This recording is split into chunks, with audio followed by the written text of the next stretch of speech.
আমি আসছিলাম হচ্ছে নওগাঁ জেলা মান্দা উপজেলা থেকে। আমি আনন্দ আগামী বছরে 5 আগস্ট আমরা কারাবন্দী ছিলাম, রাজ কারাবন্দী। আমি মিরপুর থেকে গ্রেপ্তার হয়েছিলাম। সেই জায়গায় থেকে আমরা এই 5 আগস্ট শেখ হাসিনার পতনের যে আনন্দটা, আমরা কারাগারে আনন্দটা উপভোগ করছিলাম। এই মুক্ত আকাশের নিচে আমরা আনন্দ উপভোগ করতে পারছিলাম না। আজকে 1 বছর পূর্ণ হলো আমাদের এই গণ অভ্যুত্থানের।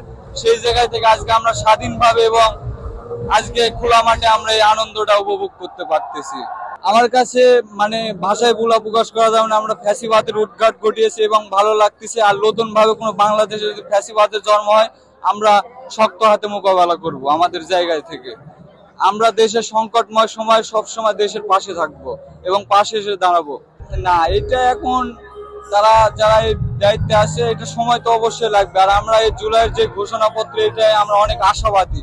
আমরা এই জুলাই ঘোষণাপত্রের মধ্য দিয়ে আমরা নতুন সম্ভাবনা খুঁজে পাবো, নতুন দেশ গড়ার একটা সম্ভাবনা দেখতে পারবো। আমরা আসছিলাম হচ্ছে আমরা 5 জন আসছিলাম নওগাঁ থেকে বাসে। হ্যাঁ, আমি হচ্ছে আক্তার ভাইয়ের পাশের রুমে ছিলাম এবং যমুনা টিভি 71 আমাকে নিয়ে নিউজ করছে। আক্তার ভাইয়ের সঙ্গে ছিলাম পাশের রুমে। আক্তার ভাইয়ের সঙ্গে আমার দেখা হয়েছে, কথা হয়েছে।